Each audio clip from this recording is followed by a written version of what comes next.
আমাদের এখনকার টপিক হচ্ছে ওয়েবসাইট। তো ওয়েবসাইট কি, আমরা তো প্রথমে উদাহরণ দিয়ে শুরু করছিলাম যে ধরো example.com অথবা facebook.com, এইগুলো প্রত্যেকটা হচ্ছে একটা ওয়েবসাইট। ওয়েবসাইটে যেটা থাকে অনেকগুলা কি থাকে, ওয়েব পেজ থাকে। সো খেয়াল করো, একাধিক ওয়েব পেজের সমষ্টি। খেয়াল করে দেখছো, ওয়েব হচ্ছে একাধিক ওয়েব পেজের সমষ্টি। তো আরেকটু যদি ডিটেলসে বলি, সেটা হচ্ছে যে ইন্টারনেটে ব্যবহারকারীদের দেখার জন্য বিভিন্ন দেশের সার্ভার মানে কি, একটা কম্পিউটার জাস্ট ফাইল সমূহ কি, ওই যে প্রথমে বলছিলাম তুমি একটা রিকোয়েস্ট করলা, সে এগেইনস্টে তোমার কাছে কি করলো, একটা ফাইল পাঠিয়ে দিল। হ্যাঁ, ওই ফাইলটা কিভাবে দেখাবো ওইটা আমরা HTML দিয়ে করব, বাট ওই ফাইল গুলাই কি এক একটা ওয়েব পেজ আকারে কি তোমার ব্রাউজারে শো করতেছে। তো সেই এই একাধিক ফাইল মিলে কি হইতেছে, একটা ওয়েবসাইট তৈরি হয়ে যেতেছে। হ্যাঁ, তো এখন তোমার কিছু কিছু ওয়েবসাইট একদম ফিক্সড থাকে যে কয়টা ওয়েব পেজ থাকবে, বাট কিছু কিছুতে যেমন ফিক্স থাকে না। যেমন ফেসবুকের যে কয়টা পেজ, এটা কিন্তু শেষ হয় না। তুমি যত রিকোয়েস্ট করবা সে শুধু পেজ ক্রিয়েটই করতে পারে। আবার ধরো তুমি স্কুলের একটা ওয়েবসাইটে গেলা, তাহলে দেখবা 7টা বা 8টা পেজ থাকবে। প্রথমে গেলে দেখবা যে রেজিস্ট্রেশনের অপশন থাকতে পারে, ভর্তির অপশন থাকতে পারে, ঠিক আছে, নোটিশের অপশন থাকতে পারে, এই কয়েকটা ছাড়া আর থাকবে না। সো ওইটা আমরা দেখবো। তো এখন যেহেতু আমি ফাইলের কথা বলছি, ফাইল সম্পর্কে আমাদের ভালো একটা ধারণা থাকা উচিত। আমি জানি যে ধরো তুমি একটা টেক্সট ফাইল হইতে পারে, ছবিও কিন্তু একটা ফাইল, ভিডিও একটা ফাইল।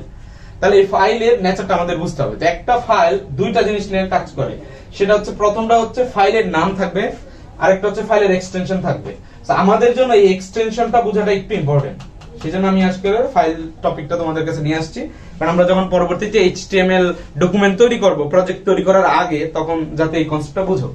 তো কি, একটা ফাইলের দুইটা, একটা হচ্ছে নাম থাকবে আর একটা হচ্ছে কি এক্সটেনশন থাকবে। তো তোমরা তোমাদের কম্পিউটারে গেলেই ধরো দেখতে পারো যে ধরো picture1.jpg এরকম থাকতে পারে। সেইটাও কিন্তু একটা ফাইল। কি হইতেছে, এই যে এটা হচ্ছে আমার ফাইল নেম, এই যে ফার্স্ট পার্ট ফাইল নেম, ডটের পরে যেটা থাকবে সেটা হচ্ছে আমার এক্সটেনশন।